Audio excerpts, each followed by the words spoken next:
강선우 후보자 얘기가 좀 잠깐 좀 얘기를 해야 될 것 같습니다. 강선우 후보자 얘기는 계속 지금 청문회가 끝났는데도 계속 나옵니다. 갑질 얘기가. 이번에는 뭐 병원에 가가지고 예전에 코로나 시국 때 갑질했다고 또 얘기가 나왔어요. 그건 갑질일 일이 아니고 그 감염병법 위반 아닌가요? 네, 그런 사실은 그렇게 그때 검사 받고 그다음에 그 조치라는 게 병원에서 임의로 이렇게 하겠습니다라고 한 게 아니잖아요. 예, 본인이 그냥 가서 그 PCR 검사를 받고 해야 되는 상황인데 그냥 신속 항원 검사 받고 그냥 훅 들어간다는 얘기. 보건복지위원회 때잖아요. 나 복지위야.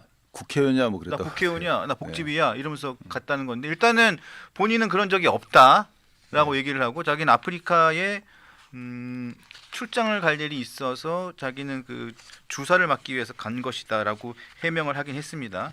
그러면서 본인은 그런데 본인은 거기에 본인의 가족이 입원해 있느냐 여부에 대해서는 확인하지 않고 그냥 간 내용인데 아니 뭐 이게 근데 그거는 저는 따질 필요도 없이 물론 그것도 규명해서 앞으로 이제 그런 일이 없도록 시정 조치를 해야 되겠지만 그 이전에 다른 사안들로 인해서도 저는 국회의원직까지 사퇴 논의가 이루어질 만한 사안들이라고 보거든요. 이 사안들 그러면 네. 그러니까 장관뿐만 아니고 왜냐하면 국회의원이 이 분리 조치를 해야 되잖아요. 보통 보좌관들하고 어떤 일이 저희가 갑질 등 이런 행태들이 벌어졌을 때는 그 갑질한 가해자와 피해자를 분리해야 되는데 이거를 만약에 갑질 형태가 좀 상당히 많았다라 그러면 가해자와 피해자 군 자체를 분리해야 되는 거 아닌가요?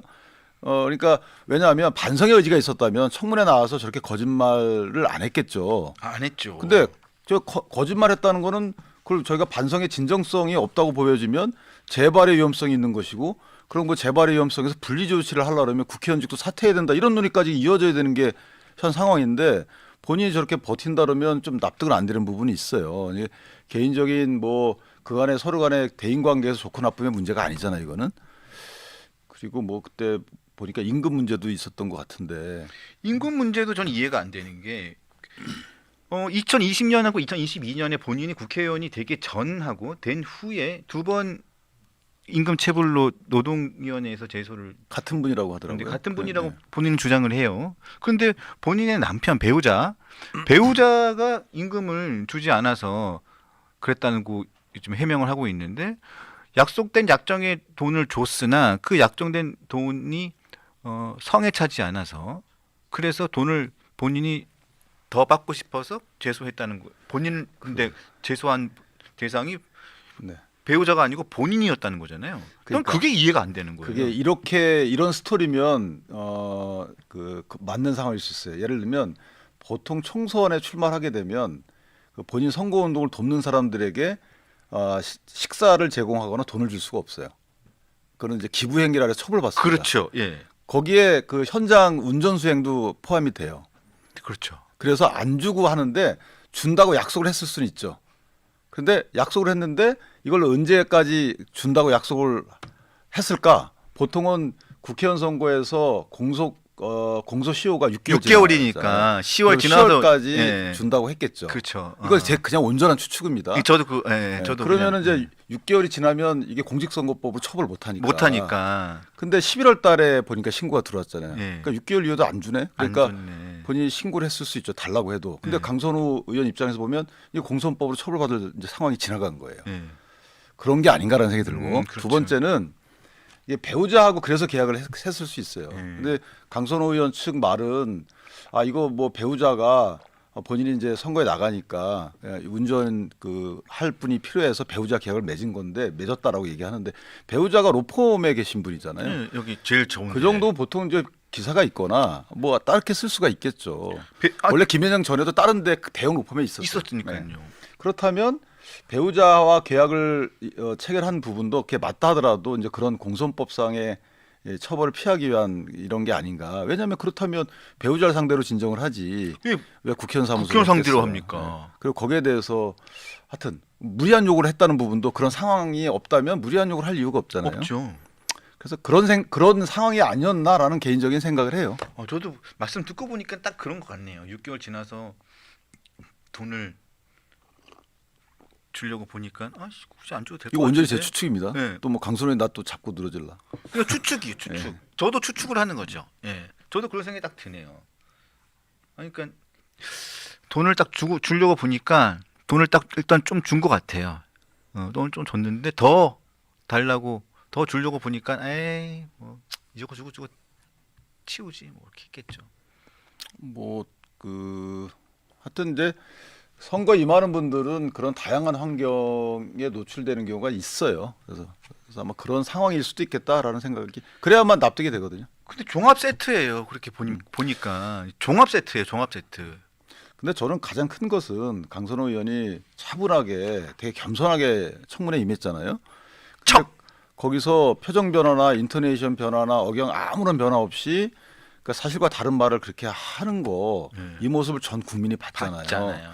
자, 이거는 너무 저도 좀 충격이었어요. 그래서 진짜 그럴 수도 있겠다. 그랬는데 바로 또 그 반박성 물증이 나왔잖아요. 계속 뉴스가 그 시간에 실시간으로 나왔죠. 8시에. 근데 물증이 나왔는데도 표정이 흔들리지 않아요.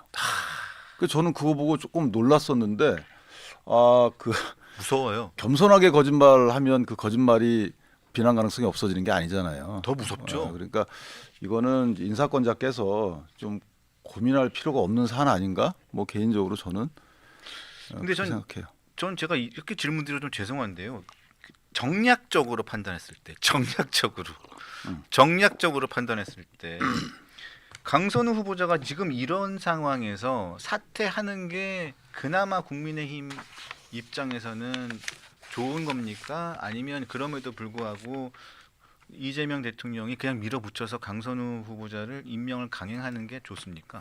근데 이거는 정략적 차원을 넘어서는 거예요. 저는 개인적으로. 물론 이제 일부 그런 의견도 있을 수 있죠. 강선호 의원이 이런 그 어떤 그 경험에 비춰 보면 여성가족부 장관을 잘못할 것이다. 또는 여러 가지 무리를 일으킬 것이다. 그렇기 때문에 정치 환경 차원에서 보면 그대로 그냥 임명해 주는 게 어떻겠느냐 이런 생각도 있죠. 근데 그거는 저는 그런 범위를 넘어서는 분이에요. 왜냐하면 그런 일단 보좌진 분들이 낙심을 합니다. 이거 이렇게도 그냥 되고 아무리 이런 부분들에 대해서 이걸 교정되는 시스템이 없는 거야? 이 정도 했는데 이거는 사회의 시스템 문제 아니겠어요? 걸러지는 문제가 이미 나타났는데 몰랐으면 몰라도 이미 청문회 과정에서 일부 거짓말임이 나타났는데 그냥 지나간다. 그러면 가장 사회적 약자분들 입장에서 보면 상대적 약자 입장에서 보면 무력감을 느끼는 거예요. 내가 어떻게 해도 안 돼. 미국 사회 같이 되는 거죠. 나는 그냥 정부에서 주는 돈 받고 먹고 살면 그만이지 내가 사회 위로 올라갈 수 있는 시스템이 아니야. 이런 식의 어떤 사회에 무력감을 주게 되면 가진 자들이 판치는 세상이 됩니다. 이게 교정이 안 되는 거잖아요. 이거 민주당이 항상 교정해 보고 싶었던 그런 사회 아니에요. 근데 지금 그거를 그냥 가겠다. 특히나 민보협 민주당 측 보좌진 협의회 측에서도 문제 제기를 했잖아요. 예. 그런데도 불구하고 인사권자께서 또는 정치권 진영을 떠나서 이걸 용인한다? 저는 이거 사회 교정 시스템 작동 원리 차원에서 보면 그거는 뭐 정략적 차원에서 하고 말고의 그 범위를 넘어섰어요. 애국자시네요. 우리 윤기찬 변호사님은 애국자시네요. 저는 못돼 먹어서 그런지 몰라도 저 생각이 좀 다릅니다. 생각이 좀 다른데 이런 사람은 절대로 공직자가 돼서는 안 된다고 저는 생각을 하지만 그럼에도 불구하고 저는 뭐 이재명 정부에서 그럼에도 불구하고 임명을 강행하지 않을까 싶기도 해요. 근데 이재명 대통령께서 강행을 하면 어떤 문제가 있냐면 자 그간에는 우리 인사 검증 때 몰랐네. 그래서 이런 일이 벌어졌어 죄송합니다. 이럴 수 있는데 이거는 이제 알게 되셨잖아요. 더군다나 그 알게 됐다는 그 환경 자체가 청문회에서 일부 거짓말한 게 딱 나왔잖아요. 그럼에도 강행한다? 그럼 임사 검증 기준이 이 정도네.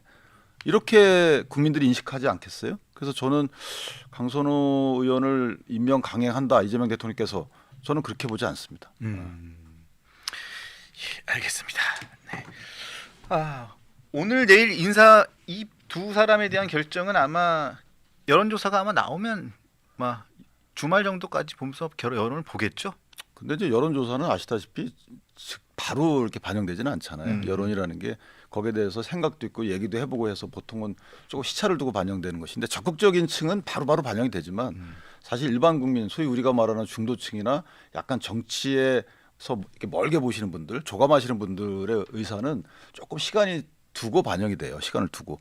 그렇다면 지금 나오는 여론조사 수치 기준으로 판단한다라는 것도 오판일 가능성이 큰 거죠. 네. 그리고 그렇게 하면 안 되는 거 아니겠어요? 내가 인사권자인데 나는 인사 나름의 기준이 있어. 아니면 여론조사 다 붙여버리죠. 나 나름의 인사 철학 있고 기준이 있어. 그러면 그대로 행동을 하셔야 되는 게 아닌가 이렇게 생각합니다.